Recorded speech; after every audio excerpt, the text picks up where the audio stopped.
Olá, boa tarde, sejam todos muito bem-vindos ao BMC Stock desta segunda-feira, 14 de fevereiro. Eu, Isabela Takaki e Hanna Beltrão estaremos juntas nas próximas horas com as principais informações do mercado financeiro no meio do dia. Então confira os destaques de hoje.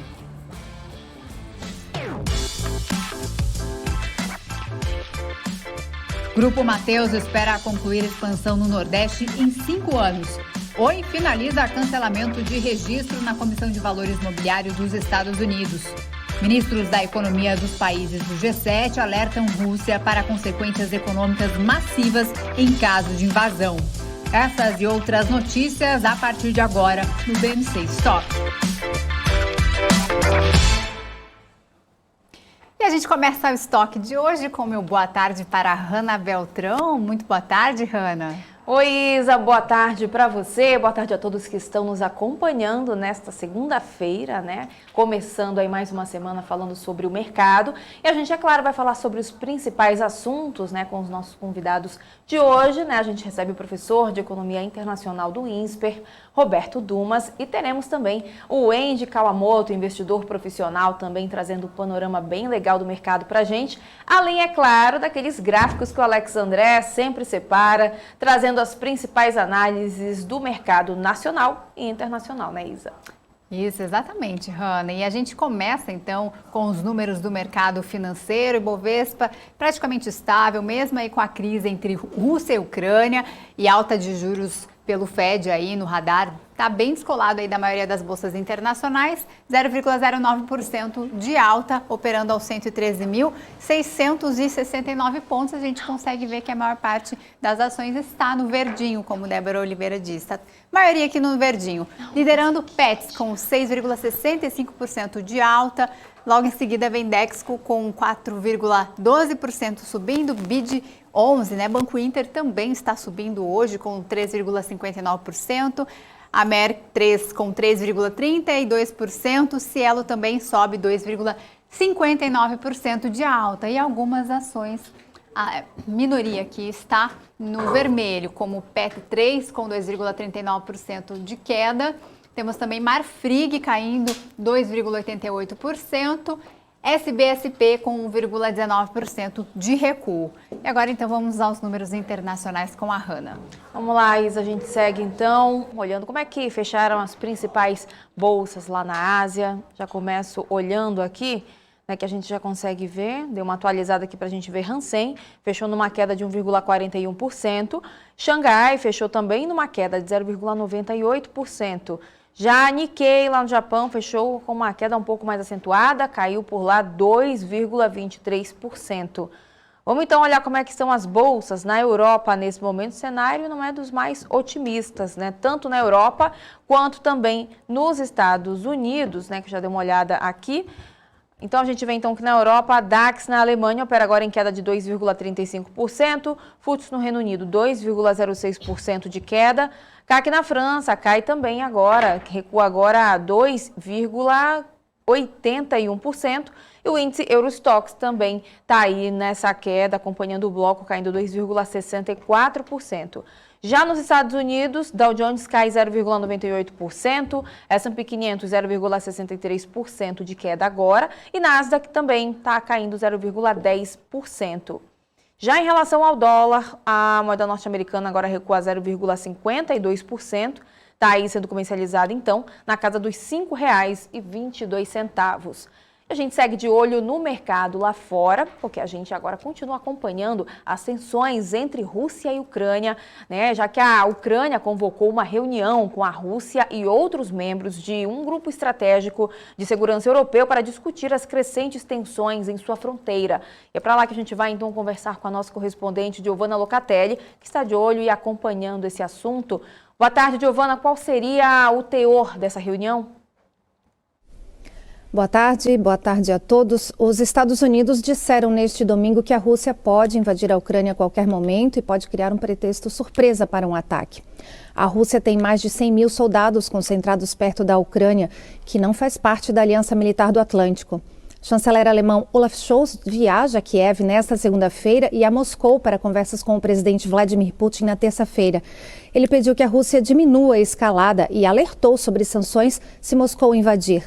Uma autoridade alemã disse que Berlim não espera resultados concretos, mas que a diplomacia é importante. No que pode ser uma grande concessão a Moscou, o embaixador da Ucrânia na Grã-Bretanha disse à BBC que Kiev poderia desistir de sua tentativa de se juntar à OTAN para evitar uma guerra. Concordando com a avaliação dos Estados Unidos de que uma invasão iminente poderia acontecer, o porta-voz do governo britânico disse que a Grã-Bretanha está trabalhando em um pacote de apoio militar e ajuda econômica para a Ucrânia, a ser anunciado nos próximos dias.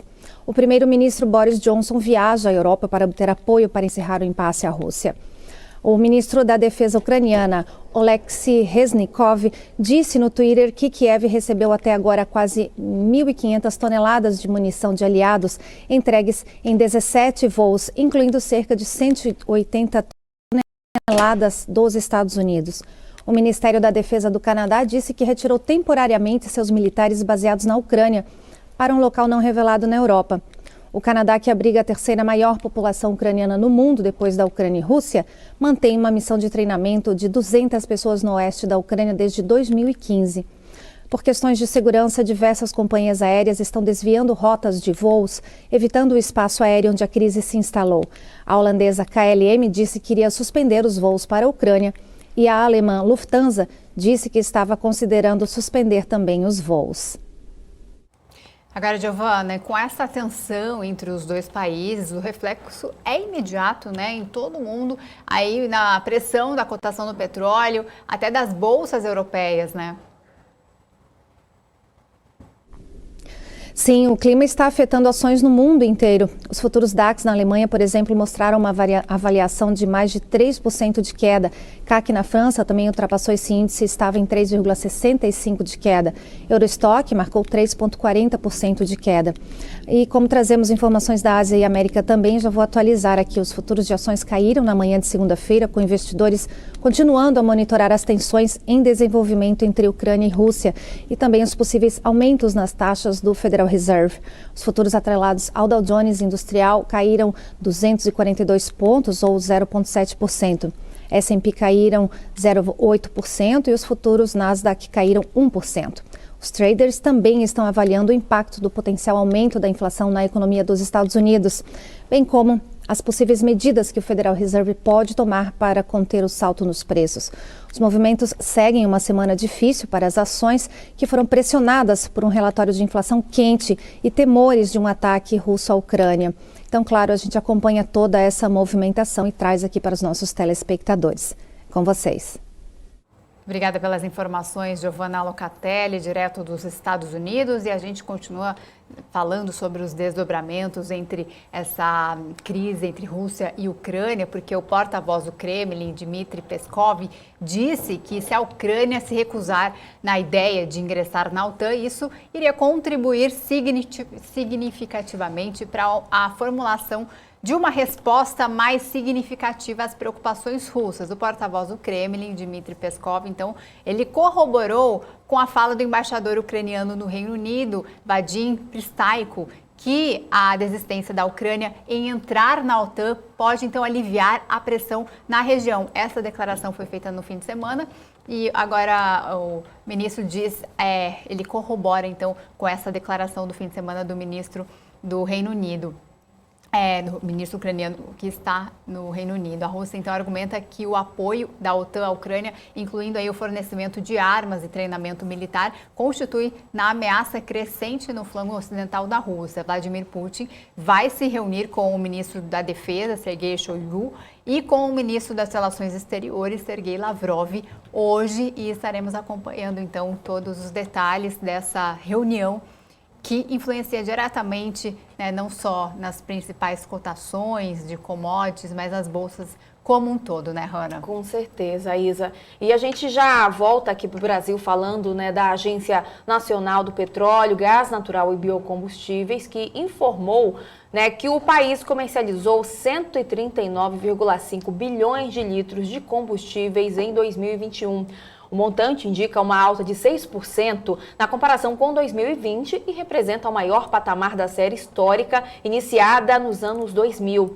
Somente as vendas de gasolina somaram 39,3 bilhões de litros no ano passado, o que indica uma alta de 9,7% na comparação anual. Os contratos futuros de petróleo atingiram valorização de mais de 20% no ano, maior pico em 7 anos, em meio às preocupações com a invasão na Ucrânia, que poderia acionar sanções por parte dos Estados Unidos e Europa e interromper exportações de um dos maiores produtores de commodity em um mercado já apertado. A gente aproveita, inclusive, para olhar como é que está a cotação do petróleo nesse momento e o setor também aqui no nosso país, para a gente ver, então, como é que está o mercado nesse momento.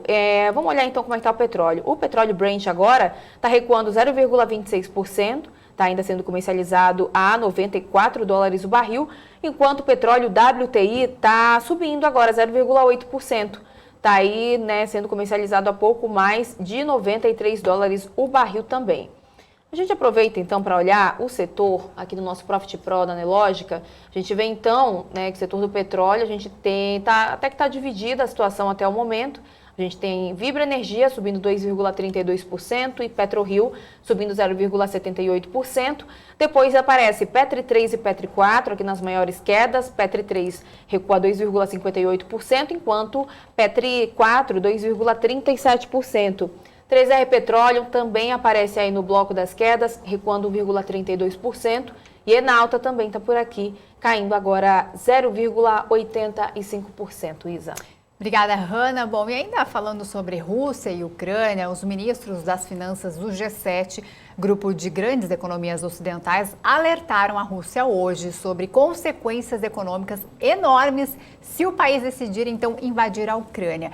E para falar sobre esse e outros assuntos, eu converso agora, então, com o professor de Relações Internacionais do INSPER, professor Roberto Dumas. Muito boa tarde para você, professor. Obrigada pela sua participação mais uma vez aqui com a gente. Obrigado, Hanna. Obrigado, Isa. Bom dia, boa tarde a todos.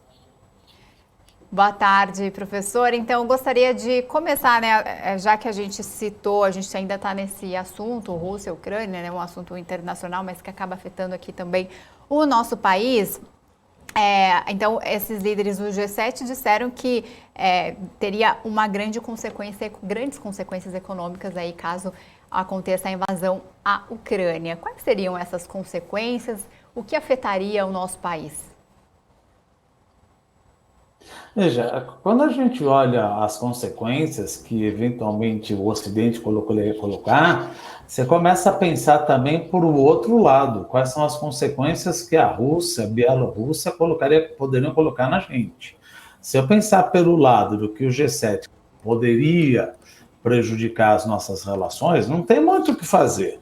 Primeiro você vai falar, vou te tirar do SWIFT, que é hoje meio do Global Banking. Então, vou te cortar de toda e qualquer transação bancária.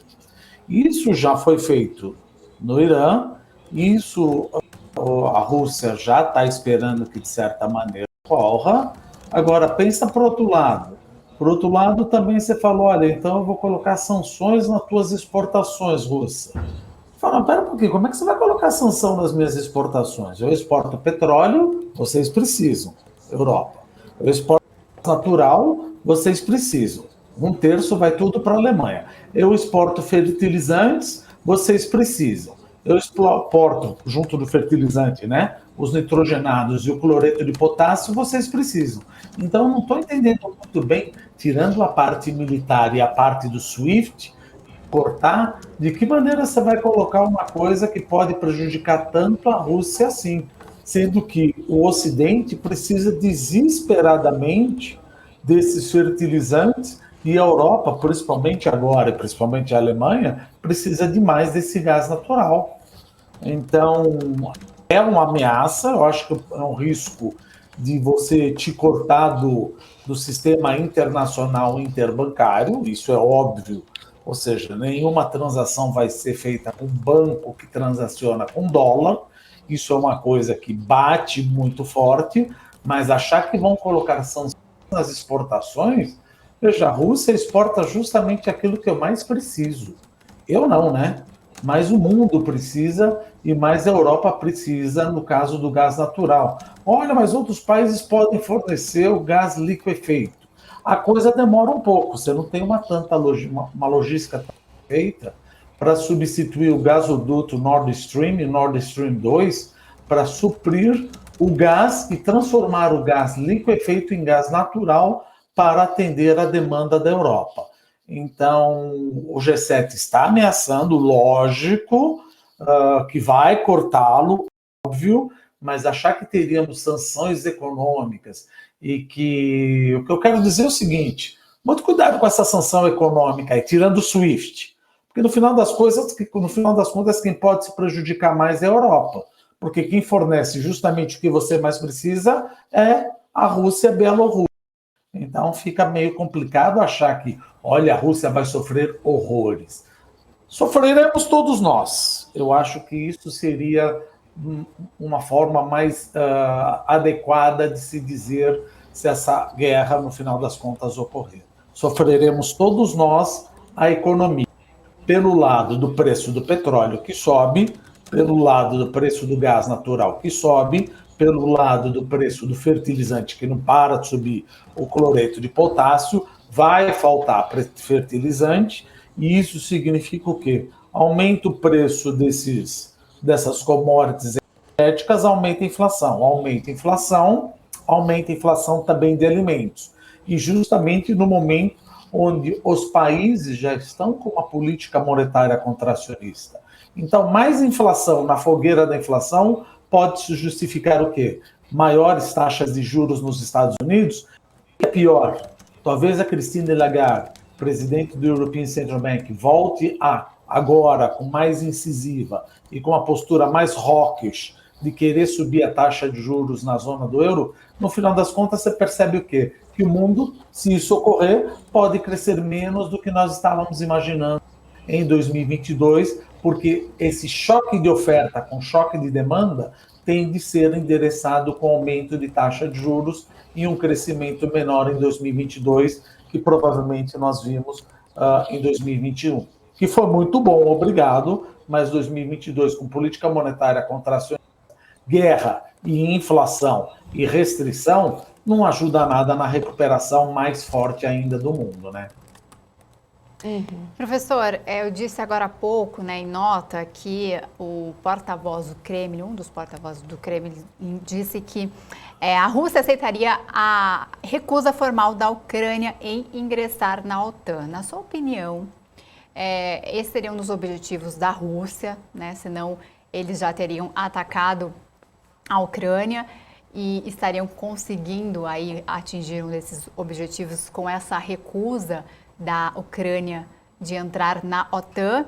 E eu gostaria de saber também se essas declarações aí dão uma aliviada aí nas tensões, nas pressões entre essa crise, e se isso já pode atingir diretamente no preço das commodities. Veja, a primeira pergunta que você fez, a resposta é não. A segunda pergunta que você fez, a resposta é sim. Vamos lá, qual foi a primeira pergunta? É isso, só isso que a Rússia quer? Não. A Rússia não quer apenas que a Ucrânia não entre na OTAN. Ela quer muito mais. Ela quer que todos os ex-países que faziam parte do Pacto de Varsóvia e faziam parte da antiga União Soviética e que agora fazem parte da OTAN sejam completamente desmilitarizadas, ou seja, tirar toda militarização da Letônia, Lituânia, Estônia, Polônia, Hungria, República Tcheca e Eslováquia. Joe Biden falou, olha, pode esquecer, isso não vai correr. Ele falou, não, mas se você não entrar na OTAN, isso poderíamos até conversar, mas aquela coisa que nós falamos, por exemplo, umas 2 semanas atrás, você não faz parte da OTAN de jure, mas de fato você já está. Porque o que é fazer parte na OTAN? Ataca um, ataca o outro. Quando nós já estamos vendo que a Ucrânia pode ser invadida, olha quantos países já estão saindo, membros da OTAN, já estão saindo em ajuda à Ucrânia. Então, respondendo, isso ajudaria a aliviar um pouco a tensão. É o que Putin quer, mas não, na minha opinião, não é somente isso que o Putin quer. Ele vai continuar com o nível de exigência que vai muito além do fato de apenas a Ucrânia não entrar na OTAN. Ele preconiza que, primeiro, a OTAN não deve aumentar mais, não é só na Ucrânia, não é para aumentar com mais ninguém, e quer a desmilitarização do leste europeu, segundo ele, o que foi prometido a Mikhail Gorbachev na época da reunificação alemã. Foi prometido? Não foi prometido? Não se sabe, porque dizem que foi uma promessa falada, não foi uma promessa assinada. Mas, então, isso pode aliviar, mas é bem provável, aqui estamos elucubrando, é bem provável que, uma vez conquistado isso, Putin vai querer outra coisa. Ele vai querer que mais as fronteiras vão se distanciando, ou seja, quanto mais distantes as fronteiras, mais desmilitarizadas elas sejam. Ou seja, o rol de demanda de Putin não acaba na não entrada da Ucrânia na OTAN. Tem mais coisa que eles querem sim. E Joe Biden falou, inaceitável. Então, alivia, mas está longe de terminar o estresse aí. Saiu uma notícia agora aqui que Putin dá sinais já de recuo e diz que vai encerrar manobras na Bielorrússia, né? Está indicando aí um recuo no cerco militar à Ucrânia. Então, ele disse em entrevista a uma TV da Rússia. Então, só para encerrar essa parte de Rússia e Ucrânia, tomara, né? É o que está indicando aí, conforme a gente está vendo no noticiário. Hanna. Pois é, né? A gente vai aguardando. Acho difícil. Isso pode acontecer agora, mas ele vai voltar a dar trabalho lá na frente. Tomara que, de fato, ele consiga e esfriemos por completo esse estresse. Mas acho difícil. Mas vamos continuar acompanhando. Com certeza. E, professor, mudando de assunto, falando agora sobre a economia brasileira, você tem alguns gráficos para mostrar para a gente, né, que preconizam que o Brasil entrará em recessão nesse ano ainda. É isso mesmo? Veja, não é que vai entrar em recessão. Se vocês puderem mostrar o gráfico aí para mim, a gente pode explicar mais ou menos o que ele quer dizer. Nós vamos mostrar, por exemplo, aí a curva de juros de 8 de fevereiro de 2022. Quando você vê uma curva de juros normal, mostra que ela tem que ser ascendente. Por que ela tem que ser ascendente? Uma curva de juros porque quanto maior o prazo, teoricamente, maior o risco. Só que o que nós estamos vendo desde novembro, você está vendo que tem várias datas aí, desde dezembro, etc., há um tempo que a curva, a gente fala, ela inverteu.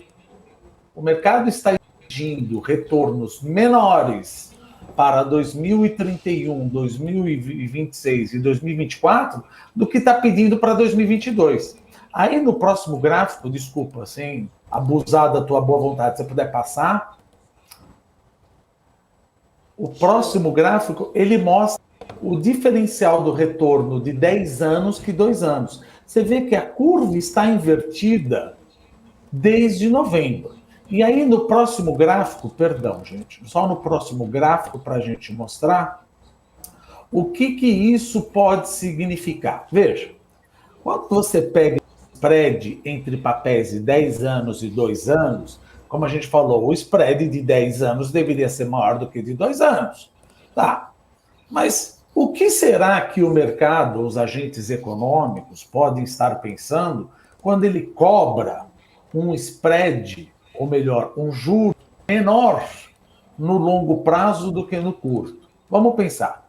Existe uma coisa chamada neutralidade da moeda no longo prazo, mas não no curto.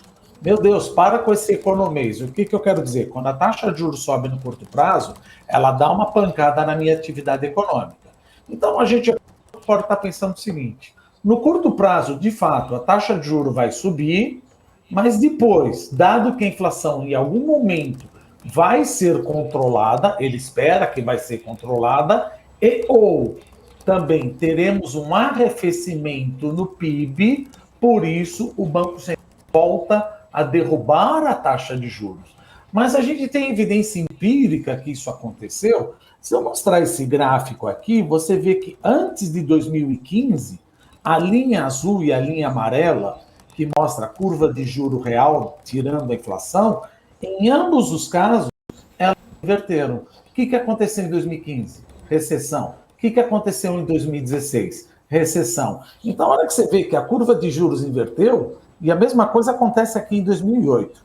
A curva de juros inverteu, pelo menos, não quer dizer que nós estamos provando econometricamente, mas está mostrando que cada vez que a curva de juros inverte, o país entra em recessão. Mas será que vale só para o Brasil? Isso é um comportamento de taxa de juros só para o Brasil? Prometo, gente, o último gráfico. Aí, no último gráfico, a gente mostra... só o próximo gráfico. Isso, está aqui. A gente mostra o diferencial de taxa de juros de 10 anos e 2 anos, que é aqui a minha linha azul, meia linha cinza, e a linha amarela. O que é a linha azul, linha cinza? Ela mostra quando a curva de juros inverteu. Longo prazo está menor que curto prazo. Se você olhar a hora que a gente coloca um círculo em volta, toda vez que a curva de juros inverte, que é o círculo que está em volta, você vê que o PIB dos Estados Unidos, ele cai, que é a linha amarela. Aconteceu isso, deixa eu colocar aqui, em 1989, depois aconteceu no ano 2000, que você vê que a curva de juros inverteu, o PIB caiu, depois aconteceu em 2008, o PIB caiu também. Aconteceu também em 2018, 2019. Mas foi isso que fez? Não dá para saber, porque eles foram, quer dizer, o mundo foi acometido com Covid. Mas é porque a gente está vendo que, pelo menos no Brasil e nos Estados Unidos, as evidências, ou seja, o que já aconteceu desde 1985, desde 1999, todas as vezes, ou maioria das vezes, que a curva de juros inverteu, foi um indicador antecedente de que o país entraria em recessão. Então, isso assusta um pouco, não estamos lacrando, de jeito nenhum, pode ser que não aconteça, mas o sinal que está mostrando no Brasil é que a curva de juros está invertida desde novembro. E se acontecer do jeito que aconteceu, 2022, é óbvio que a gente sabe que será um cenário desafiador, mas o que a curva de juros está mostrando é que, se continuar acontecendo como aconteceu no passado, 2022 vai ser um ano de recessão, de queda de PIB, não de estagnação, de realmente queda de PIB de 0,7% a 1%. Mais ou menos é isso que o gráfico está mostrando. Sem lacração, mas é, pelo menos, o que os agentes econômicos estão esperando pela invertida da curva de juros, gente. Cativo. Todas as informações do professor. Obrigada mais uma vez pela sua participação hoje aqui com a gente, por todos os esclarecimentos. O pessoal que acompanha aqui do chat adoram as suas explicações, inclusive. Que bom. Sem pressa, professor. A aula é sempre bom. Realmente um grande professor. Roberto Dumas, obrigada. Uma ótima semana para você. A gente se vê ao longo da semana. Obrigado, Ana. Obrigado, Isa. Um abraço. Tchau, tchau. Um abraço, tchau. Bom, a gente fala agora de empresas, a gente começa com um giro aqui de empresas, porque a gente fala da fintech brasileira Neon, que anunciou hoje que recebeu um aporte de 300 milhões de dólares, cerca aí de 1,6 bilhão de reais em rodada de investimentos, se tornando assim o mais novo unicórnio do Brasil. Unicórnios são as empresas com avaliação de mercado superior a 1 bilhão. A captação do tipo Série D foi feita junto ao grupo bancário espanhol BBVA e prevê aí a fatia de 21,7% na fintech. Pois é, e a gente também segue trazendo mais notícias, agora falando da recuperação do emprego formal nos segmentos de comércio de serviços no estado de São Paulo no ano passado, que deverá perder velocidade, neste ano de 2022, impactada pelas altas da inflação, juros e endividamento das famílias e também pelo próprio desemprego, que continua com uma taxa de 11,5% da população economicamente ativa. A previsão é da FEComércio São Paulo e a Confederação, que é a Confederação do Comércio de Bens, Serviços e Turismo do Estado de São Paulo. A entidade responsável pela pesquisa de emprego no estado, né, que no ano passado viu os dois segmentos encerrarem com um estoque de 575.538 novas vagas. A pesquisa apontou ainda que haverá influência do período eleitoral, que deve trazer incerteza e também cautela aos investimentos, tal como é o emprego formal. Antes da gente conferir o nosso chat, vamos dar uma passadinha rapidinho, Isa, pelo mercado. Fiz assim, o Daniel sempre zoava quando eu fazia assim com a mão para a gente ver como é que está o mercado nesse momento. A gente olha bem rapidinho, te dá um panorama geral, né, para a gente ver como é que está o mercado nesse momento, nesse comecinho de semana. A gente já consegue olhar então que o Ibovespa está subindo 0,11%, está na casa dos 113.697 pontos, né, indo na contramão do que a gente tem visto aí nas bolsas internacionais. Lá na Ásia, as bolsas fecharam no vermelho, a Europa estava caminhando também no vermelho, inclusive com fortes quedas por lá também, assim como nos Estados Unidos, né? Daqui a pouquinho a gente também fala como é que estão as bolsas internacionais. Já em relação ao nosso mapa do calor, a gente vê, né, que as empresas estão, né, em sua maioria, aqui na nossa ala verdinha do mapa. A gente tem, então, setor de varejo figurando aqui, setor também de turismo, como, por exemplo, tem CVC, aqui subindo 3,33%. Pets, né, setor de varejo sobe 7,38%, a Mer3 4,46% de alta também, assim como o Grupo Soma e Lojas Renner, ambos com altas acima dos 3% agora. Tem também os bancos digitais, como o BID11 aqui, Banco Inter subindo 4,57%. Educação também, ó, Edux e Cogna estão aqui também. Edux agora sobe 2,50% e Cogna 2,15%. Tem o setor de shoppings também por aqui, as papeleiras e construção também estão figurando aqui nas maiores altas. Já nas quedas a gente vê então frigoríficos e setor de petróleo aparecendo por aqui. A gente vê Petri 3 recuando 2,82%, Petri 4 também. Marfrig cai 2,61%, Grupo Cosan também está aí recuando 0,62%. E tem também aqui os bancões aparecendo nas maiores quedas e as elétricas também estão aparecendo por aqui, Isa. Tá certo, 1h05 pelo horário de Brasília. Antes de chamar o nosso entrevistado, que já está aqui com a gente, eu quero dar um recado para vocês. Pessoal, a gente trocou de link, então a gente precisa do seu like aqui, ó. Dá um joinha aqui no canal do YouTube da BMC News, porque trocamos de link no início do estoque e tudo se renova. Então a gente precisa do seu like novamente. Estamos aí com 430 pessoas assistindo e temos 69 likes. Então, pois é, pessoal, senta o dedo aí, dá o like aí pra gente, já compartilha. Só a gente falar, Isa, que começa a movimentar, começa a atualizar. A gente vai ficar de olho, hein? Tá de olho aqui para ver se vai subir esse número. Já começou. E você que quer fazer alguma pergunta, né? Tanto o pessoal do chat quanto o pessoal que está nos acompanhando através do Profit da Nelógica, pode fazer a sua pergunta aqui no chat da BMC News no canal do YouTube. Então, você pode fazer sua pergunta para o nosso entrevistado de hoje, que eu já chamo agora. Então, que é o Andy Kawamoto, investidor profissional, que eu recebo hoje aqui no BMC Stock. Muito boa tarde para você. Obrigada pela sua participação aqui com a gente. Boa tarde, Isa. Boa tarde, Hanna. Eu que agradeço mais uma vez estar aqui presente para falar um pouquinho sobre varejo. Andy, vamos começar falando então do resultado de Multiplan. Estimativas da operadora de shoppings apontaram aí uma alta de 4,4% das vendas em janeiro, em comparação com janeiro de 2019, ou seja, as vendas no shopping já superaram então os patamares pré-pandemia. A empresa informou que teve lucro líquido de 213 milhões de reais no quarto trimestre de 2021, alta de mais de 45% em relação ao mesmo período de 2020. Como que você avalia o resultado e a expectativa para os números do setor? Legal, Isa. A Multiplan, ela desde a pandemia fez o melhor trabalho de reposicionamento de mix de todas as administradoras, né? Então, a gente ainda pode ver o aumento de venda, de receita, porque ela conseguiu trocar muitas operações de ticket médio menor por operações de ticket médio maior e aumentar o share de ABL por operações que estavam melhores preparadas, né? Na verdade, o que a empresa fez, a gente pode ver como um padrão no mercado, né, que é repasse de custos, principalmente aluguel, custo de ocupação, e a inadimplência se manteve abaixo dos 5%. Hoje a inadimplência da Multiplan ela é um pouquinho maior de 4,5%, né?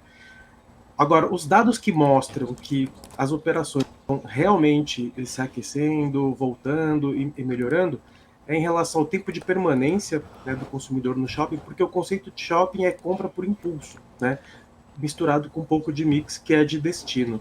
E o aumento do fluxo de veículos, que aumentou também em relação a 2019. Né? A Multiplan tem ainda a inauguração do Parque Jacarepaguá, que é um novo conceito de shopping, um mall aberto, que foi muito bem, mostra como ela está super antenada, né, em novas tendências para o setor, então ela consegue sim inovar dentro do que ela tem de portfólio, de gestão, de visão para futuro. Né? Muita gente fala que o shopping não consegue crescer, mas se ela conseguir reposicionar 15% do mix, aumentando o ticket médio, ela vai ganhar em cima das vendas. Né? E tem um trabalho que a empresa faz, desenvolve para isso, que é super importante para manutenção desse crescimento, né? Que é avaliar, através de dados, a jornada de consumo dos consumidores dela. Então, tem uma informação que ela trouxe no relatório, bem interessante, que 34% das vendas cadastradas no Multiplan, que é no Multi, né, que é o super aplicativo da Multiplan, de novembro e dezembro, elas conseguiram perceber, né, alguns comportamentos de consumo, e ela vai entendendo isso através do cadastro das pessoas e consegue avaliar e monitorar cruzando com outros dados, e ela entende o nível de influência que ela tem no digital, no físico, na zona primária do shopping, na secundária, na terciária, ela consegue melhorar ainda mais o mix, a taxa de conversão, o tempo de permanência, ela consegue ofertar serviços, né, e trazer marcas que tenham mais fit com o consumidor naquele período, naquele momento. Obviamente, ela acaba melhorando os seus resultados, né? E tem outro ponto que é o seguinte: o shopping ele ainda consegue repassar, né, os custos. Quem vai sofrer um pouco mais vai ser o lojista, né? Que ele está pagando um custo maior, matéria-prima maior, e chega um limite ali que é onde ele consegue repassar. Por isso, o varejista sofre tanto aí nesse período, porque o limite do repasse é o consumidor final. Uhum. E em relação à Multiplan, um caso específico é a inauguração da planta de Jacarepaguá, que traz o conceito de centro aberto. Como é que você avalia, Andy, os impactos para o setor e também para os acionistas da Multiplan, e quais são as perspectivas também para a empresa? Muito bacana, Hanna. Esse conceito de mall aberto, ele é super importante para o futuro do shopping, ainda mais porque o shopping ele tem o conceito de lazer, né, para o brasileiro. O perfil, né, dos shoppings, geograficamente falando, aqui no Brasil, é diferente de outros pontos no mundo. Né? O shopping está dentro de grandes centros, ele está próximo da residência das pessoas e inclusive numa região litorânea, né, que normalmente os shoppings tendem a sofrer um pouco mais, ela consegue melhorar o tempo de permanência. Aumentando o tempo de permanência das pessoas, você acaba fazendo com que elas tenham uma recorrência maior, com que elas gastem um pouco mais naquela compra por impulso. O que é aquela compra por impulso? Você não está programado, você está ali passando na frente da vitrine, ou você está ali sentado, passeando com o pessoal, encontrando, dando uma volta, aí você fala, vou comer alguma coisa, putz, vamos tomar um açaí, para um óculos escuro, Então você acaba tomando a decisão no próprio ponto de venda, né? Esse é o grande conceito, né, de shopping, é você provocar o máximo possível esse fluxo de pessoas para que você aumente a sua probabilidade de ter uma taxa de conversão maior por um impulso, por uma ativação no ponto de venda, por uma ação promocional, né, por alguma promoção, né, por uma ação relacionada a viés de escassez ou alguma coisa temporal, um evento. Então, esse espaço dela permite ela, por exemplo, a desenvolver eventos, feiras, shows, né, trazer cada vez mais o conceito de lazer interligado com o mall. Outro ponto importante é que nesse projeto ela colocou já o uma tendência que tem se consolidado, que é a alimentação como âncora, né? A alimentação hoje ela é a nova âncora do shopping, então a Multiplan conseguiu desenvolver muito bem esse trabalho, né? Colocando uma área de alimentação âncora ali, restaurantes com uma varanda super bonita, aberta, né? Trazendo as pessoas para saírem de casa, irem para o shopping, para ter uma alimentação fora de casa diferenciada também, fora só do consumo de conveniência, né, de praça de alimentação, e isso tende a se confirmar cada vez mais como uma tendência também para as outras operações.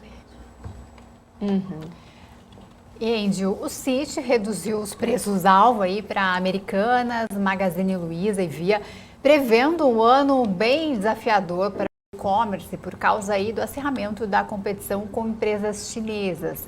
E na semana passada, associados do Instituto para o Desenvolvimento do Varejo se reuniram para tratar do impacto fiscal que marketplaces estrangeiros têm no Brasil, preparando uma ofensiva contra o Mercado Livre, que não exige nota fiscal de todos os produtos comercializados. Como é que você avalia o acirramento da concorrência do e-commerce e as expectativas para os próximos meses?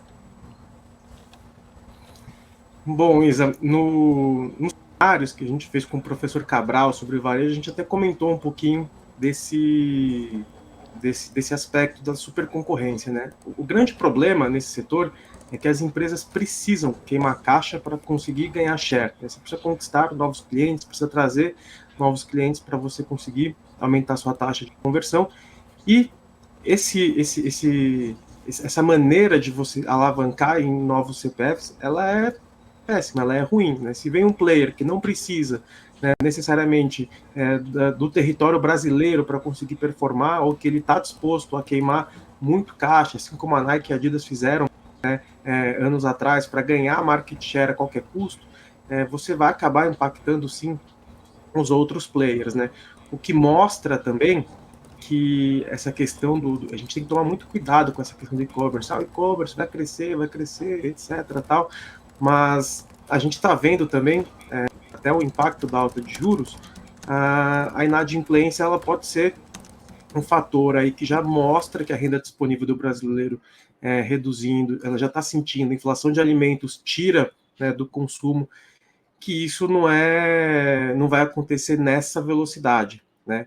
Eu concordo também, eu acho que as empresas aqui negociavam com um prêmio muito grande, elas tinham que executar praticamente a perfeição para valer o que elas valiam, e eu acredito que a retomada também da reabertura, né, as pessoas podendo voltar a consumir, né, no varejo físico de novo, a gente tende a ver uma questão da omnicanalidade cada vez mais parte do dia a dia, né? Então a gente vai ver os dois mundos, o digital e o físico, se misturando cada vez mais. E um outro ponto também que corrobora para esse dado da supercompetição é a inflação dos custos em marketing digital, né? Então, o custo de aquisição do cliente hoje no ambiente digital, ele é extremamente impeditivo para um pequeno e um médio empresário, por exemplo, né? Você vai acabar com a sua margem praticamente toda se você quiser fazer um trabalho aí multicanal de investimento de marketing. Então, chega um ponto que não é mais tão sustentável esse tipo de estratégia, né?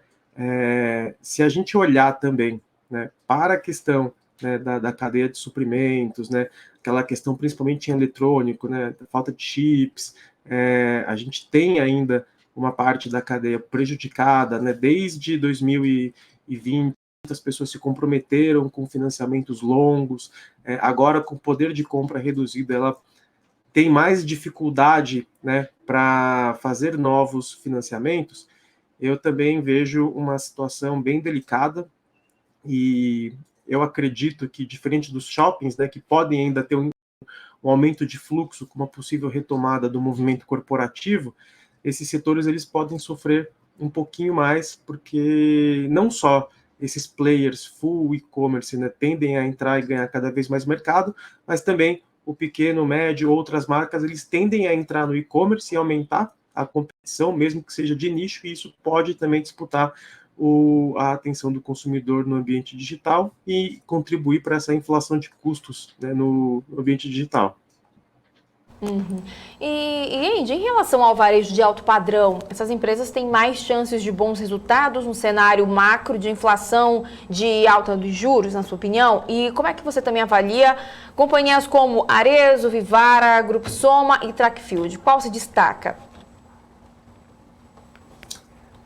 Hanna, ótima pergunta, excelente ponto. Na verdade, essas empresas no setor são as que devem outperformar os seus concorrentes aí em outras camadas da população, né?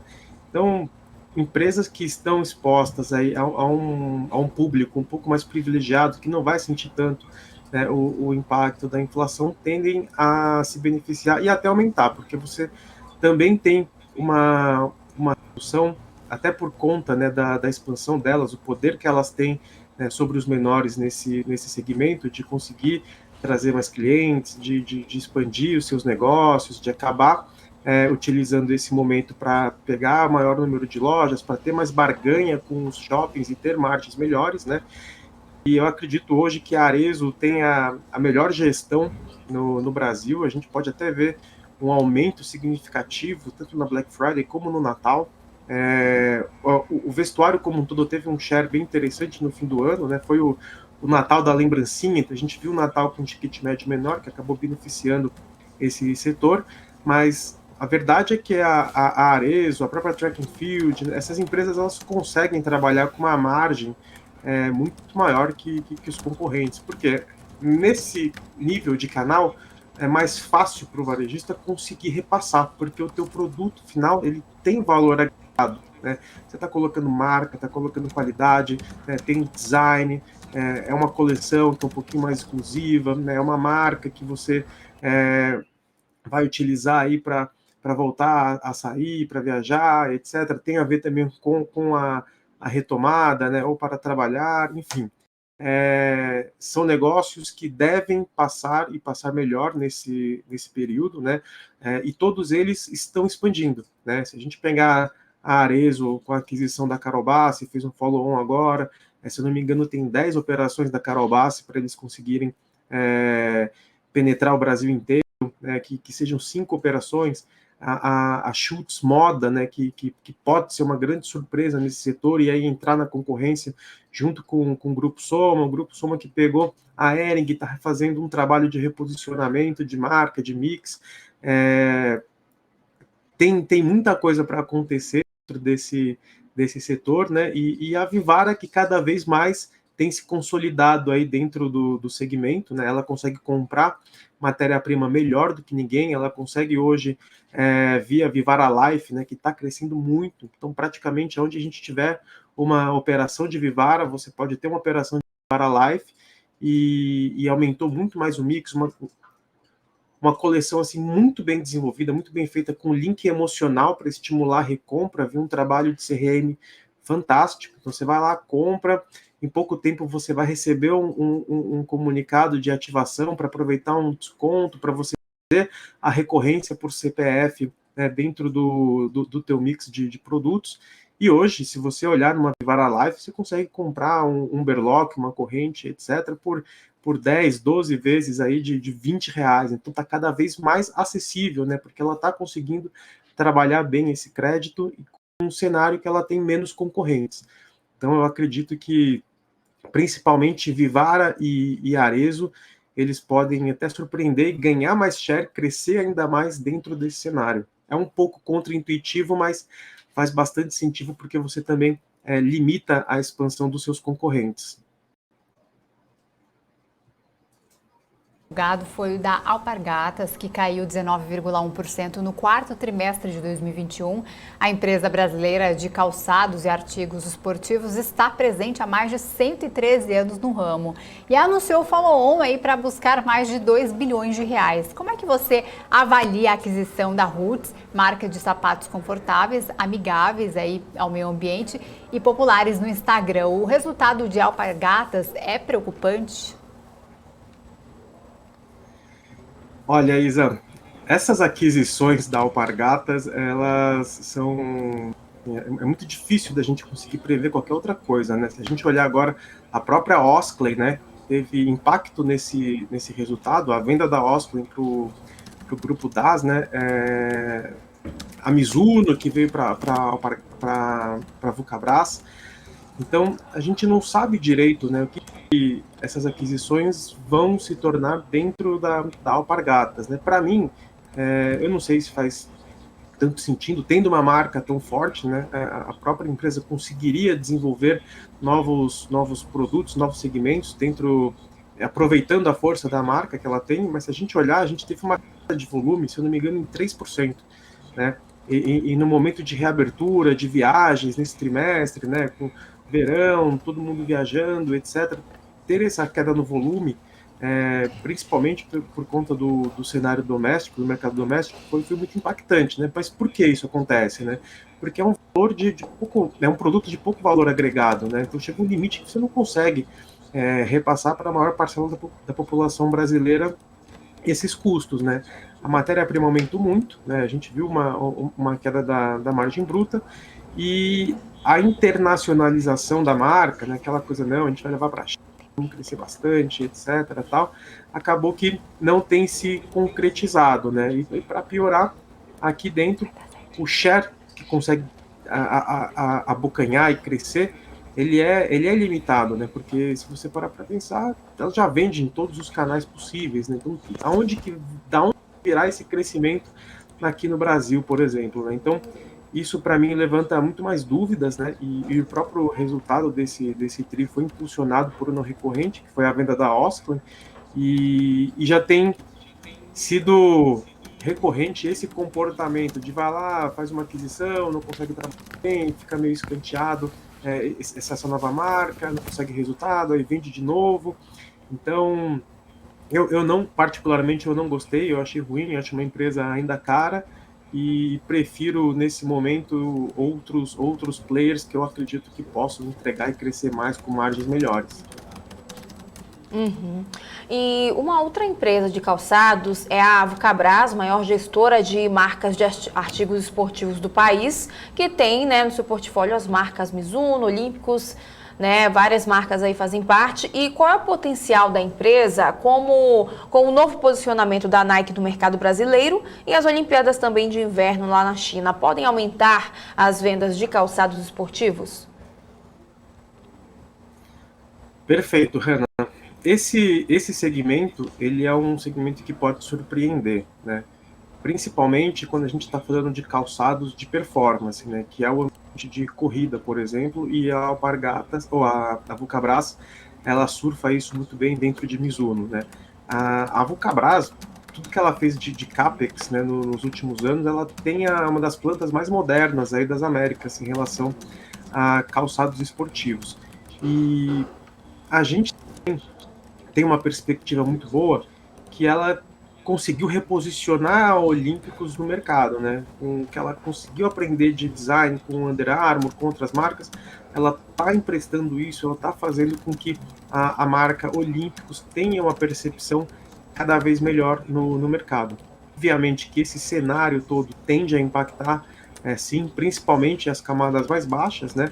Mas a gente pode ver uma surpresa em relação a Mizuno e Under Armour, principalmente Mizuno, né, que ela é top no setor de corrida, e com certeza absoluta, esses eventos esportivos, a gente tem Copa do Mundo também no fim do ano, né, esse ano a gente inverteu aí o período da Copa do Mundo, isso impacta também a própria reabertura, né? As pessoas ficaram muito tempo em casa também, querem fazer atividades outdoor, então a gente pode ver a retomada do calendário de eventos esportivos. Se eu não me engano, o setor de corrida é o setor que mais cresce no mundo esportivo, né? Dentro de centros urbanos, então mostra a força do crescimento que a gente tem dentro desse segmento.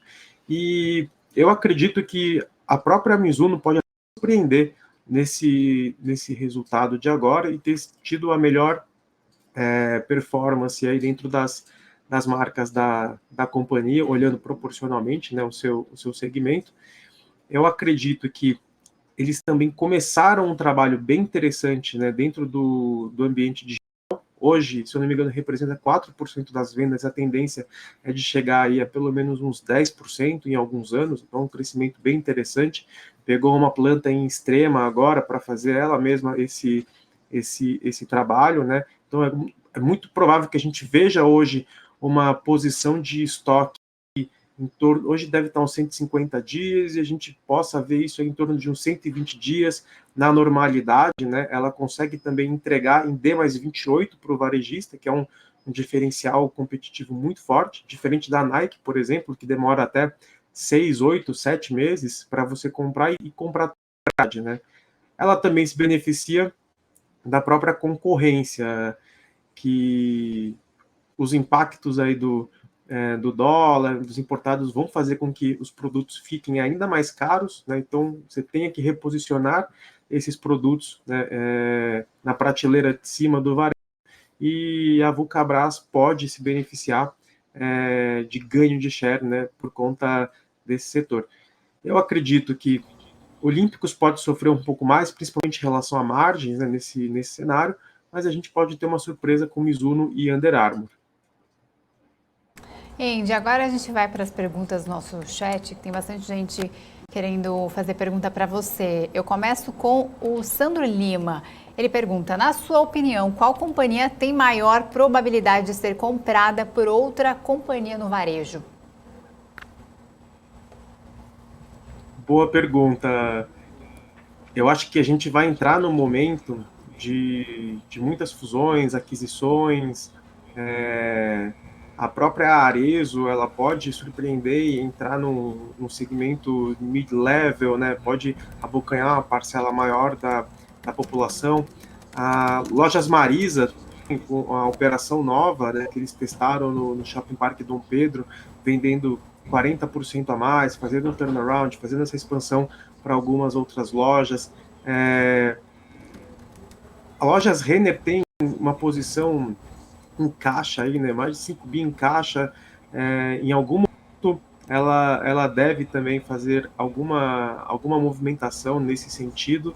E o varejo costuma surpreender também. Então, a gente pode ver marcas querendo aumentar em segmentos de nicho, alguma grande movimentação nesse cenário. Eu acho sim que pode acontecer, principalmente em empresas que estejam passando por um processo de turnaround, ou que sejam, né, interessantes para a consolidação de outras estratégias de outras empresas. Mas eu vejo a Arezzo muito aquecida em relação à expansão. Eu acho que ela pode sim consolidar cada vez mais no segmento mid-level, então ela pode descer um pouquinho a sua base para abocanhar uma parcela maior da população, né, e brigar com Soma ali, principalmente em Hering, né? E Lojas Renner, eu acredito também que ela possa fazer alguma movimentação, até pela posição que ela tem em caixa. Guararapes, Riachuelo, eu acredito que eles possam olhar para mercados um pouco menores, um pouco mais nichados, para complementar o mix deles, principalmente no marketplace. Eles já têm a Carters, né, e a Riachuelo Casa, que são avenidas de crescimento bem interessantes. Então, para complementar esses segmentos, eu acho que eles podem desenvolver algum projeto de expansão inorgânica nesse sentido. E é difícil chutar, cravar alguma coisa, mas eu acredito que esses seriam os segmentos, aí, as empresas que poderiam surpreender nesse ano, né? A própria Vivara também, ela pode fazer uma movimentação, né, e ganhar ainda mais share, ou até começar um processo de internacionalização. Maravilha, então, para a gente já ir encaminhando aí para o finalzinho da nossa conversa aqui com o Andy. Andy, no que o investidor deve ficar de olho? Assim, a gente chegamos na metade de fevereiro, né, de 2022. No que ele deve ficar de olho, principalmente visando aí o setor de varejo? O varejo, a gente vai ter um ano bem difícil, né, bem complicado.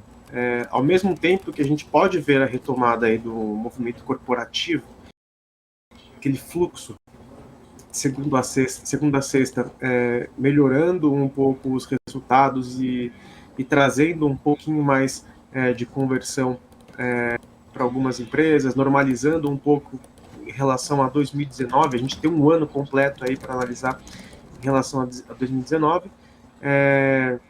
A renda disponível caindo e a inflação de alimentos batendo forte. Quanto isso permanecer, vai impactar sim no setor. Então é um ano muito difícil. É importante a gente olhar para empresas que não estejam muito endividadas, né, saudáveis, em ambientes que elas consigam ter alguma vantagem competitiva em relação aos seus concorrentes.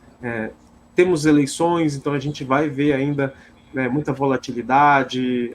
Pode ver o câmbio também. A gente teve uma boa queda agora, pode ser que a gente reverta esse cenário de novo. Isso vai impactar também na matéria-prima, mas o mais importante, na minha visão, hoje, é estar posicionado em boas gestões, boas empresas que tenham capacidade de se reinventar em períodos de crise, que tenham vantagens competitivas, seja marcas, seja questão de margem, seja posicionamento geográfico, e não fazer loucura, não se alavancar, e acompanhando trimestre a trimestre a evolução e os resultados. E passamos por várias crises já no setor. Quem olha para o longo prazo tem muita oportunidade, na minha visão, tem muita coisa barata que em alguns anos, a gente revertendo esse cenário vai trazer bastante retorno para nós.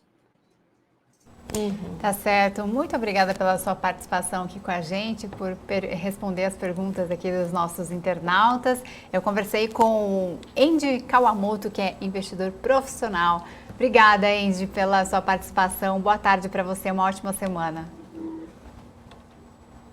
Eu que agradeço, Izzy e Hanna. Boa tarde, boa semana. Boa tarde para você. Bom, e a gente volta aqui para o nosso giro de notícias, porque 1 ano e meio depois de protagonizar uma das ofertas iniciais de ações mais icônicas da Bolsa de Valores brasileira, o Grupo Mateus avança em seu plano de expansão no Nordeste pelos próximos 5 anos. Você vai ver os detalhes agora na reportagem.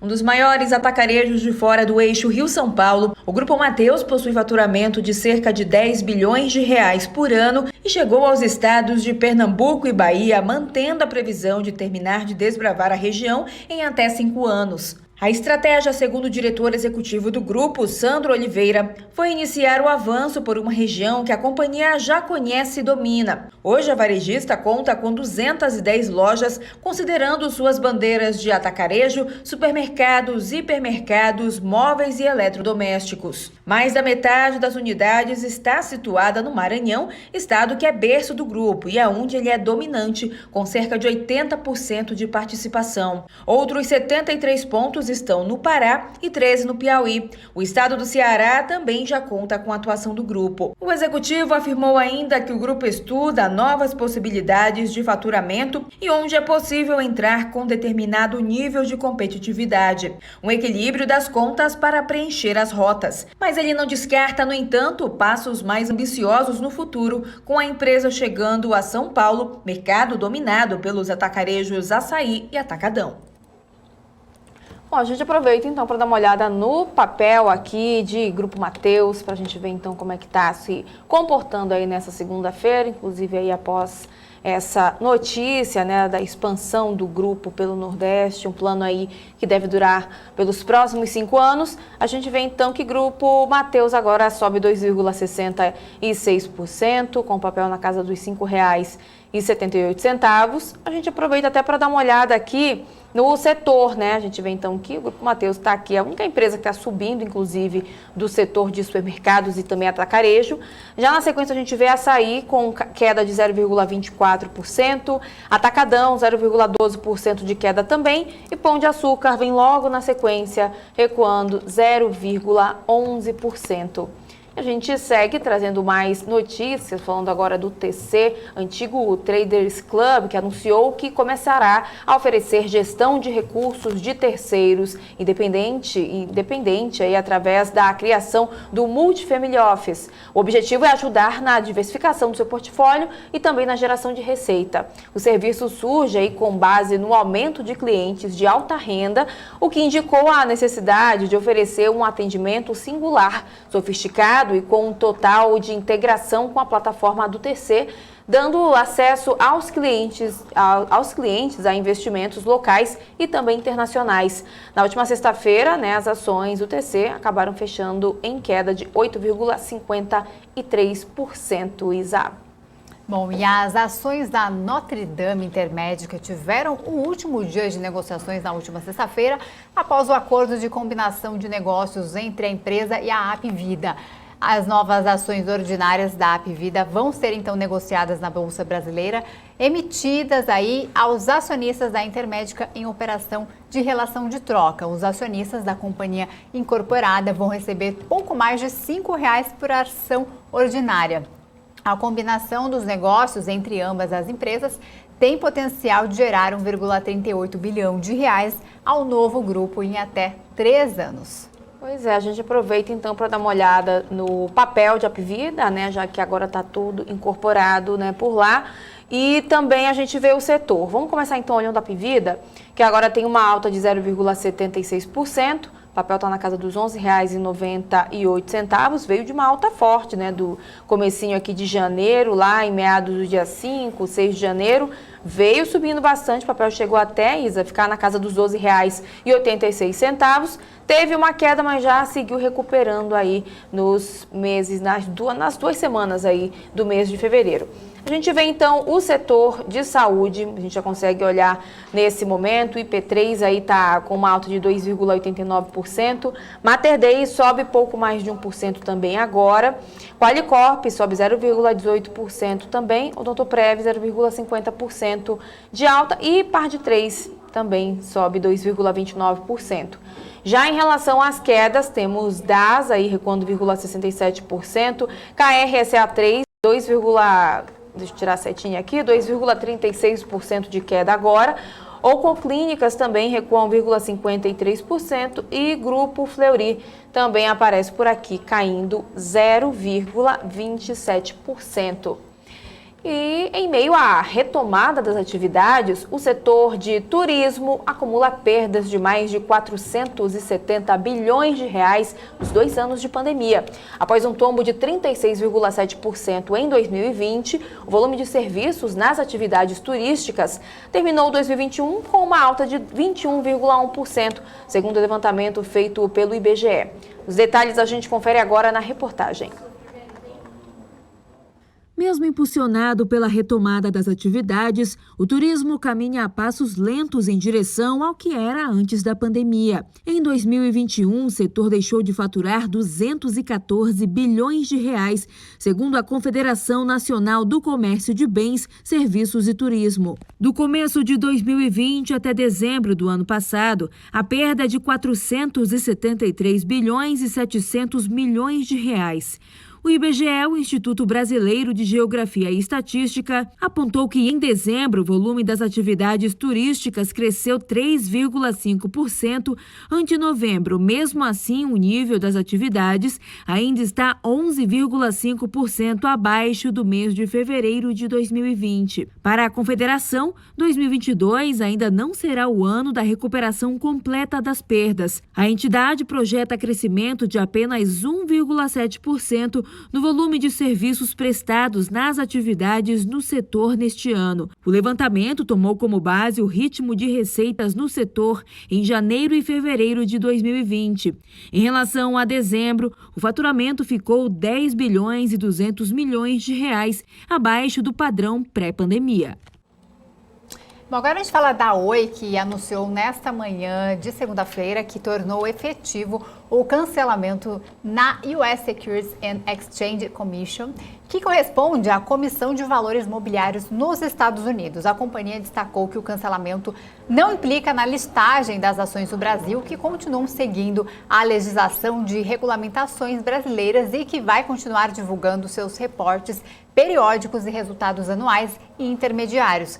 Lembrando que o Conselho Administrativo de Defesa Econômica, o CAD, aprovou na última quarta-feira a venda da rede móvel Oi para TIM, Claro e Vivo em votação apertada e com restrições. Então vamos aproveitar para dar uma olhadinha, Hanna, para ver como estão os papéis dessas telefonias? Vamos olhar sim, Isa, já até compartilhei, tá dando uma atualizada aqui, pedi para o pessoal colocar na tela para a gente ver bem bonitinho. Já consigo ver então que aqui Oi BR3 agora está recuando 1,10% com papel na casa dos 90 centavos. Oi BR4 recua um pouco mais, 1,86%, com o papel a R$ 1,58. TIM está subindo agora nesse momento, sobe 0,07%, com o papel a R$ 13,91. E a Telefônica também, Telefônica do Brasil está aí recuando 0,58%, com o papel a R$ 49,55, Isa. Bom, e o processo de aquisição da Extrafarma pela PagMenos foi declarado complexo pela Superintendência Geral do Conselho Administrativo de Defesa Econômica, o CAD. A decisão consta em despacho publicado na última sexta-feira. Só para explicar o que é, então, a declaração de complexidade, é uma etapa regular em atos de concentração cuja análise do CAD necessita, então, de aprofundamento. Isso aconteceu, a mesma coisa, o ano passado com a Oi. Então, a PagMenos disse que a decisão em nada altera as comunicações já realizadas ao mercado sobre a transação. Com a aquisição no valor de 700 milhões de reais, a compradora vai passar a ser a segunda maior rede de farmácias do país. Hanna, você consegue dar uma olhadinha no setor? Vamos dar farmacêutico? Vamos até dar uma olhada aqui já no setor, né, de farmácias. A gente já consegue olhar então, né, a gente vê PagMenos subindo 1,55%, com papel a R$ 9,15. Depois a gente vê PNVL, né, subindo 0,16%, agora está no 0 a 0, está na neutralidade. E o papel aí está na casa dos R$ 12,40. E a gente vê então o Raia Drogasil também subindo 3,27%. Mas vamos separar aqui, deixa eu colocar aqui para a gente ver o papel hoje, para a gente ver como é que tá. Espera aí que agora não... a gente vê... Daqui a pouquinho a gente mostra, a gente vê como é que tá aqui o papel, porque tá dando uma oscilada, uma hora conecta, outra hora não. E aí a gente mostra daqui a pouquinho, Isa.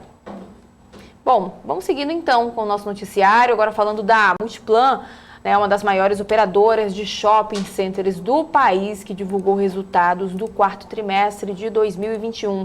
O presidente da companhia, José Isaac Pérez, disse que as estimativas da Multiplan apontam uma alta de 4,4% nas vendas de janeiro deste ano.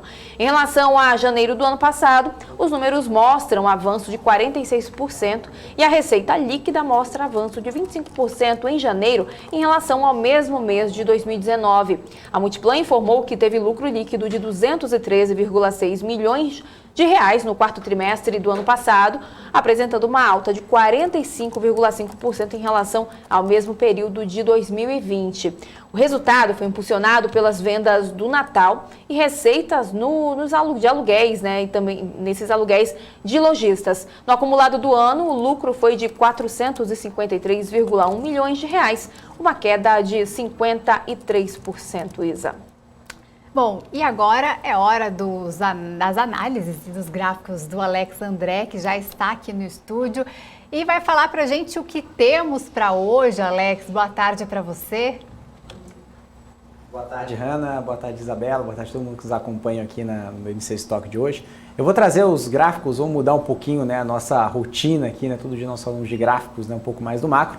E hoje vou complementar um pouco a Hanna falando do resultado de Multiplan, né, que é um resultado interessante, inclusive até com as falas ali, né, do próprio Pérez, né, que comentou um pouco sobre o resultado. Eu acho que é um ponto interessante para quem nos acompanha, né, essa retomada do setor de shoppings como um todo. A gente vai detalhar aqui, né, da apresentação institucional da companhia. Tá? Então, o primeiro gráfico aqui que eu vou ressaltar, eu acho que é um ponto interessante, né, que mostra, né, um crescimento, uma resiliência muito grande da companhia. Esse gráfico ele mostra horas de operação venda de logística e receita de locação de shoppings. O que é importante a gente dizer, tive uma linha ascendente já chegando em torno de 100% já em quarto trimestre de 21 comparado com o quarto trimestre de 2019. Quando a gente compara em janeiro de 22 com janeiro de 2019, ou seja, um nível pré-pandemia, também já passa mais de 100%. Então, ou seja, tanto aluguel quanto vendas já superaram o nível recorde de 2019. E quando a gente compara 22 com 21, esse número está em 142%, ou seja, mais de 40% acima, né, do patamar do nível de 2021. Está em quase 5% acima do ano de 2019, tá? Ou seja, um patamar muito forte. E a gente olhando aqui esses indicadores, né, que a gente começa numa mesma base aí que já superou 2019 em 2 dígitos, a gente tem ali o same store sales de vestuário, né, que no quarto trimestre que superou o quarto trimestre de 2019 com quase 20%, né, apesar das restrições existentes.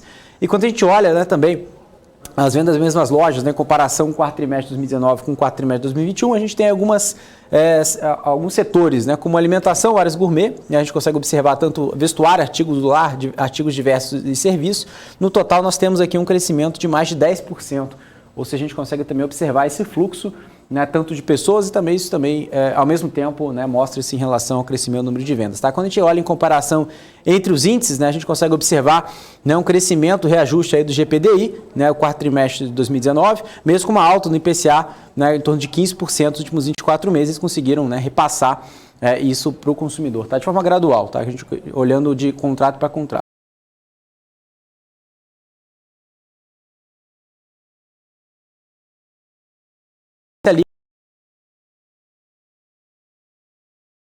Tá, de inadimplência líquida, agora está em torno de 4,6%. E quando a gente olha a taxa de inadimplência líquida, né, ou seja, ao mesmo tempo a gente consegue observar a receita de locação, né, de shoppings, com percentual comparado a 2019, está em torno de 135%, ou seja, 35% a mais do que 2019. E quando a gente observa lá no começo da pandemia, chegou a bater 77%, né, do nível. Isso mostra assim, não só uma recuperação, como uma alta também em relação, né, a crescimento, tá, de locação das lojas. Tá? Lembrando também, claro, que a gente está falando do todo o portfólio, né? Claro que se a gente olhar de portfólio a portfólio, esse número pode ser até maior ou menor, dependendo aqui de cada estabelecimento. Tá? Mas quando a gente olha aqui o custo de ocupação, né, no quarto trimestre de 2021, olhando até as médias dos períodos, está girando em torno de quase 12%, né? 11,9% em relação à média, quando a gente pega aqui aluguel com percentual das vendas e também cargos comuns como percentual das vendas. Tá? Ou seja, a gente consegue observar a maior parte aí como custo de ocupação, o próprio aluguel, né, colaborando ali com quase 8% em relação à média dos últimos trimestres. Tá? Quando a gente olha aqui esse gráfico, essa apresentação aqui, né, a gente vê aqui um crescimento bem sustentável da companhia, ou seja, tudo que eu falei agora há pouco respalda, né, diversos números muito importantes com o resultado da Multiplan, que foram aluguel, né, cresceu mais de 35%, custo de ocupação ficou em 12,7%, taxa de ocupação, né, ficou em mais de 95% e inadimplência controlada, como eu falei, inadimplência líquida rodando em 4,6%, ou seja, abaixo de 5%, lembrando que na pandemia chegou a bater mais de 11%. Tá? Ou seja, foi sustentado pelo quê? Né? O principal desafio, crescimento de receita, ou seja, conseguiram crescer receita, otimização dos encargos aí de condomínio, aumento dos recebimentos, né, o custo de ocupação de forma sustentável e a taxa de ocupação crescente, ou seja, não deixando a inadimplência aumentar, ou seja, equalizando essa inadimplência, reduzindo o custo fixo, né, como falaram aqui na parte de otimização de encargos de condomínio. Tá? Então, acho que é um ponto bem interessante para comentar.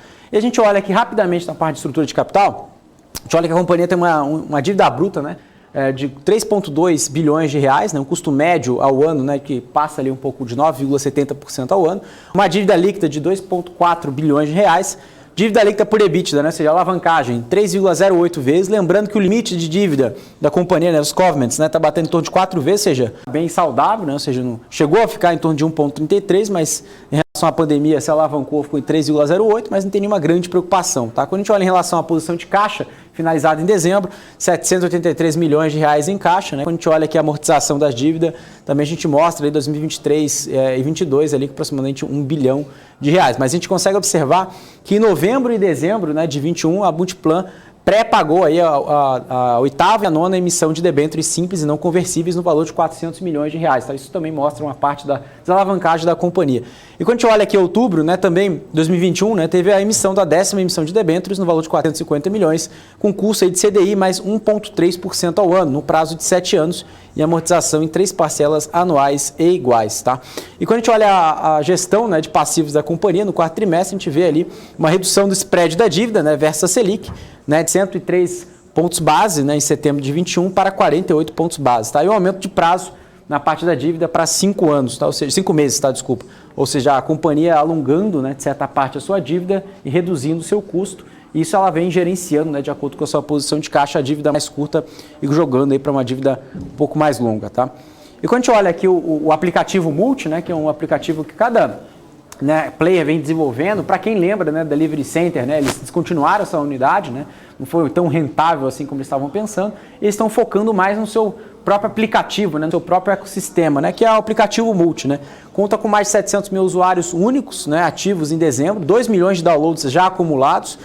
E o que é interessante é que eles têm ali diversas frentes dentro desse aplicativo Multi, né? Em 2019, né, em junho, eles lançaram a versão beta, né, no Barra Shopping, e depois ele lançou o Multi Você, que foi lançado tanto no Barra Shopping como no Shopping Vila Olímpia aqui em São Paulo.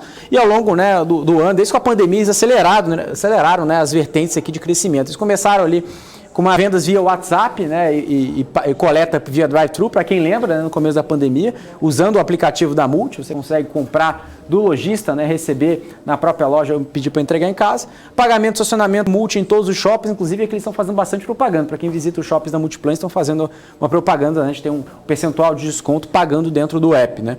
E agora eles estão chegando ali, né, em dezembro de 21, chegaram ali no mais 700 mil usuários únicos, né, mais 100 mil cupons de desconto reservados no quarto trimestre, e o Multi chegou a mais de 2 milhões de downloads, essa marca importante já em janeiro aqui de 22, tá? Então é um ponto interessante aqui para a gente falar. E novo shopping, né? Inclusive um shopping gigante, né, no Rio de Janeiro, o Parque Jacarepaguá, o quarto trimestre que foi lançado, né, demonstrou bem o seu sucesso, ou seja, vem num time muito bom.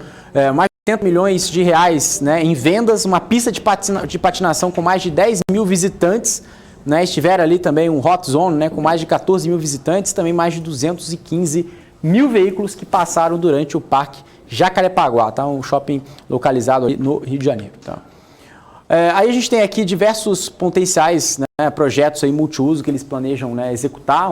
Algum deles estão aqui. Lembrando que também tem um projeto Golden Lake, que eu não tô falando nessa apresentação, que é um projeto residencial, né, que estão ali durante a fase 1 e tem diversas novidades. Mas aqui a gente tem uma ilustração do projeto do Parque Shopping Barigui, né, também no Village Mall, também no Rio de Janeiro, né, que junta-se ali, né, ou seja, vários conceitos, não só a parte de shopping, mas um ecossistema, né, para quem já conhece o Rio de Janeiro, também a ilustração do projeto no Ribeirão Shopping, né, projeto residencial, aqui como também o Barra Sul Shopping, também juntando esses dois conceitos, tá? Ou seja, a Multiplan vem unindo, né, a questão dos seus potenciais projetos que eles chamam de multiuso, tá? Então é uma ilustração interessante que a gente pode observar nos próximos trimestres, nos próximos anos. E um ponto interessante, como a companhia, né, ela própria faz a sua análise no seu papel, mas o papel está barato, o papel está caro, né? A companhia responde, né, nesse sentido, né? O valor da empresa, né, quando a gente pega aqui o valor justo, né, está abaixo da estimativa do custo de reposição e do valor justo, ou seja, levando a um dos menores múltiplos EV por valor justo dos últimos 10 anos. Tá? Ou seja, se a gente observar somente esse múltiplo de 2011 a 2021, esse múltiplo de EV por valor justo, a gente está olhando principalmente chegando a um patamar de 0,60. Lembrando, né, que a média, né, gira em torno de 1, tá? Ou seja, o papel está totalmente descontado em relação aos últimos anos, olhando esse indicador aqui, tá, de acordo com a companhia. Se a gente olhar também diversas métricas, né, como o valor de mercado, né, caiu em torno de 20% de dezembro de 20 para dezembro de 21, a gente consegue observar, né, que essa relação entre EV e valor justo também chegou ali a um crescimento de 67,2%. Tá? E quando a gente olha em relação ao custo de reposição, uma alta ali em torno de 16%. Tá? Bom, aí a gente observa também o número de investidores de pessoa física, né? Acho que é o nosso último gráfico aqui para a gente comentar. A gente tem sempre os dois pontos que a gente sempre observa, a relação dos investidores institucionais, né, investidores estrangeiros, né, investidores brasileiros. Está na metade, né? Em torno de 49,7% são investidores estrangeiros em relação à participação do Free Float e 50,3% de participações de investidores brasileiros. Tá? E pessoa física tem ficado em torno de 9 vezes a mais, né, em relação a 2019, ou seja, o crescimento de pessoa física cresceu 837% em relação a 2019, tá? E um crescimento muito, muito forte. Tá? A gente está falando de mais, né, de 50 mil acionistas. Né? Quando a gente fala que a média diária, né, do volume negociado, a gente está falando aqui de um valor de 153 né, milhões, né, de reais de volume de média em 2021, tá? Ou seja, baseado nos últimos 5 anos, a média diária aumentou mais de 300%. Né? O free float equivale ali a 45,2% da base acionária, nos quais aí 49,7% são estrangeiros, de acordo com o que está com essa tabela aqui, tá bom? Então eu passei um panorama rápido aqui para sempre falar das apresentações, dos principais resultados, né, no quarto trimestre, que estão continuando aí, né, ao longo desse trimestre do ano 2022. E a gente deve observar aí também o setor de shoppings, né, como um todo recuperando, não só recuperando, mas também crescendo acima do nível pré-pandemia. Tá bom, Hanna? Isabela, esses são os principais pontos de hoje. Tá ótimo, Alex, André, obrigada pelos gráficos do dia. Amanhã tem mais, né? Boa tarde para você. Obrigado, até mais. Tchau, tchau. Obrigada, Alex. Bom, agora 1h57 pelo horário de Brasília e vamos agora ao vivo até o Parlamento Europeu, onde a presidente do Banco Central Europeu, né, a Christine Lagarde, fala neste momento. A gente vai acompanhar então as imagens, né, dela falando, dando declarações aí sobre ali. Agora não é mais a Christine Lagarde, é outra pessoa que fala neste momento, mas só para fazer um resumo do que a Lagarde estava falando até agora há pouco, né, ela que enfrenta uma reação no Parlamento Europeu de políticos conservadores que criticam a estratégia verde do Banco Central como uma distração de seu dever de domar a inflação. Ela fez, então, declarações na luta contra as mudanças climáticas, um objetivo fundamental. E o Banco Central Europeu prometeu, no ano passado, aí, levar mais em conta o meio ambiente em decisões políticas centrais, como os títulos de comprar em seu programa de estímulo trilionário. A inflação, então, deve seguir elevada no curto prazo, mas recua em 2022, segundo Lagarde. A pandemia deve continuar a ter peso negativo no PIB no início de 2022. Gargalos na oferta e custo na energia devem pesar, então, na atividade do curto prazo, disse agora há pouco Lagarde. O que mais que ela disse, Hanna? Lagarde disse também, Isa, que vai adotar ações no tempo certo para alcançar a meta de inflação no médio prazo. Ela reiterou ainda que a alta de juros não ocorrerá antes do fim das compras líquidas de bônus. Então é isso aí, ó. A gente está acompanhando essa reunião que acontece no Parlamento Europeu, como a gente acabou de trazer as declarações da presidente do Banco Central da Europa, Christine Lagarde, que fez deu várias declarações aí de rumo da política monetária europeia. E a gente vai seguir acompanhando, então, todos os passos dessa reunião que acontece neste momento na Europa.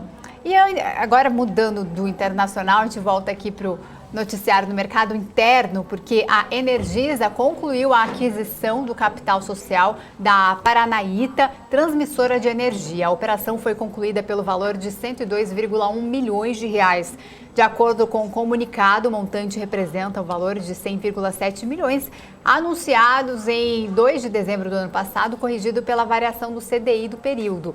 A Energisa prevê investir 29,5 bilhões de reais entre 2022 e 2026. A empresa informou que pretende diversificar mais seus negócios. Então, após essa notícia, vamos ver como está o papel de Energisa e do setor, Hanna? Vamos olhar o setor, né, como um todo. A gente olha, né, o setor das elétricas para a gente ver como é que os papéis das empresas estão se movimentando, né, nesta segunda-feira. A gente já vê então que CESP 6 recua 1,56%, Elet 6 também tem uma queda aí acima de 1%, CEMIG recua 1,33%, Copel está aí caindo 0,55%, Light está caindo 0,47% também, e Taesa tem uma queda agora de 0,33%, Engie 11 aqui no cantinho ainda tá caindo, né? Tá caindo 0,02%. Ainda não é uma queda muito expressiva, a gente vai vendo o mapa se atualizar aqui. Já em relação às altas, temos CPFE subindo 0,94%, Neoenergia também está aí subindo 0,76%, a IES Brasil sobe 0,36% e Eneva tem alta de 0,30%. NBR também sobe 0,10% e Engie 3 aqui no cantinho 0,07% de queda. Vamos aproveitar então, Isa, para passar um pente fino nesse mercado, para a gente ver como é que ele está agora, olhar setor por setor, ver como é que está se comportando. Vamos lá, então, que o Ibovespa agora está subindo 0,26%, está na casa dos 113.867 pontos. Ele abriu nos 113.643 pontos, né? Não mudou muito desde a abertura para cá. E aí a gente vê, então, que já chegou numa máxima, chegou na casa dos 114 mil pontos. A gente vai monitorando, né? Ao longo da programação, o pessoal vai trazendo as principais, né, notícias do mercado, o pessoal do Top News também, do marketing, vão olhando, vendo como é que o índice brasileiro vai se comportando. Já aqui no nosso mapa de calor do Profit Pro da Nelogica, a gente vê aqui que a ala verdinha está predominando, né, no mapa de calor hoje. A gente vê então o PET subindo 6,35%.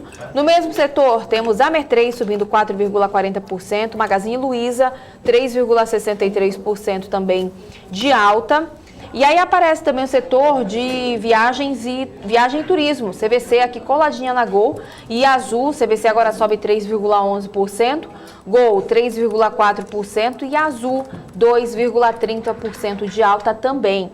E Dux está coladinha também com Cogna, aí formando o par das empresas do setor de educação.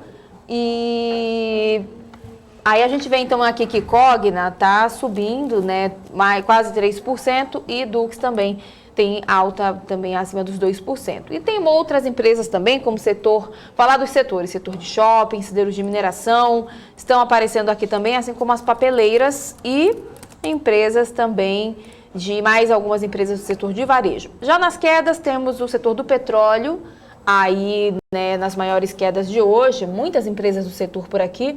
Vamos começar então por Petri 3, agora que está recuando 2,26%. 3R Petróleo, 2,24% de queda também. Petri 4 aparece caindo um pouco mais, 1,90% agora. E na sequência, a gente vem, eu falei também no comecinho, das empresas do setor frigorífico estavam nas quedas e seguem nas quedas ainda até esse momento. Marfrig agora recua 1,92%. Eu até dando uma olhada aqui para ver se eu acho mais alguma empresa do setor, né, para a gente olhar. E depois tem as elétricas, os bancões também aparecem por aqui. Elet 6 agora recua 1,30%. Depois temos os bancões, tem também Via, né? A maior parte das empresas está aqui subindo, mas Via está aqui recuando 0,73%, empresa aí, setor de varejo. Já em relação aos bancões, temos Santander, Sambi11, recuando 1,28%. Na sequência temos também, deixa eu ver quem mais dos bancos, tem também Itaúsa, recuando agora... Deixa eu colocar o mouse aqui, 0,19%, Itaúsa e Itube também. Itube 4, o ticker aí do Itaú recua 0,08%. E Banco do Brasil também está aqui caindo, assim como o Bradesco, que cai agora 1,2%. Falei de setor de siderurgia de mineração, temos Gerdau, GGBR4 caindo 1,17%, igual 4 também caindo 0,77%. E Vale aparece aqui, 0,76% de queda. E é esse o cenário, né, Isa, até esse momento. Isso aí, Hanna. A gente, então, finaliza aqui o estoque de hoje. Obrigada pela sua companhia, pela sua audiência aqui com a gente.